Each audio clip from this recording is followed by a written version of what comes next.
तितली और उसका सपना। गर्मियों की सुनहरी सुबह थी।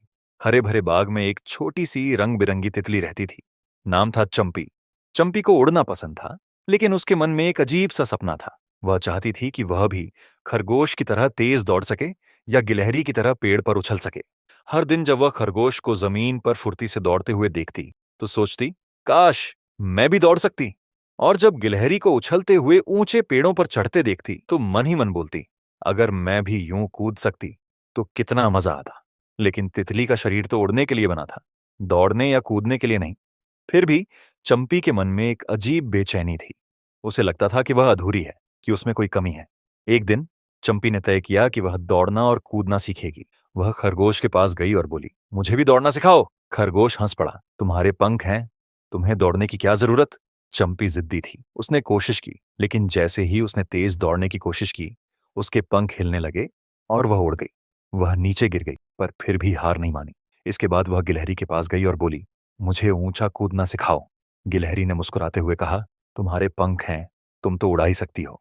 लेकिन चंपी जिद पर अड़ी रही। उसने कोशिश की, जोर लगाया, लेकिन जैसे ही उसने कूदने की कोशिश की, उसके पंख फिर से फड़फड़ाने लगे और वह उड़ने लगी। वह गिरते गिरते बची। थक हार कर वह एक फूल पर बैठ गई। उसकी आंखों में आंसू थे। उसे लगने लगा कि वह किसी काम की नहीं। तभी एक बुजुर्ग हरी भरी पत्ती ने उससे कहा, क्यों दुखी हो बेटी। चंपी ने अपनी सारी तकलीफ बता दी। पत्ती मुस्कुराई और बोली, क्या तुमने कभी सोचा है कि खरगोश और गिलहरी तुम्हारी तरह उड़ सकते हैं। चंपी ने सिर हिलाया, नहीं। तो फिर तुम क्यों उनकी तरह बनना चाहती हो। चंपी चुप हो गई। उसे पहली बार समझ आया कि वह जो करने की कोशिश कर रही थी वह उसकी काबिलियत नहीं थी। वह दौड़ नहीं सकती थी, कूद नहीं सकती थी, लेकिन उसकी अपनी एक अनोखी ताकत थी, उड़ने की ताकत। चंपी ने अपनी आंखें पोंछी और पहली बार अपने पंखों को प्यार से देखा। उसने अपनी ताकत को पहचाना और खुशी खुशी उड़ने लगी। उसने पूरे बाग में उड़कर रंग बिखेरा, फूलों से बातें की और हवा में नाचने लगी। अब उसे एहसास हो गया था, हर किसी की अपनी एक खासियत होती है और हमें अपनी काबिलियत को पहचान कर ही खुश रहना चाहिए। और इस तरह चंपी अपनी उड़ान को समझ गई और अपने सपने को बदल लिया।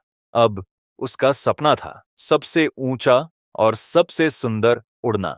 मॉरल ऑफ द स्टोरी, हर किसी की एक अलग खासियत होती है। हमें दूसरों की नकल करने के बजाय अपनी ताकत को पहचानना चाहिए।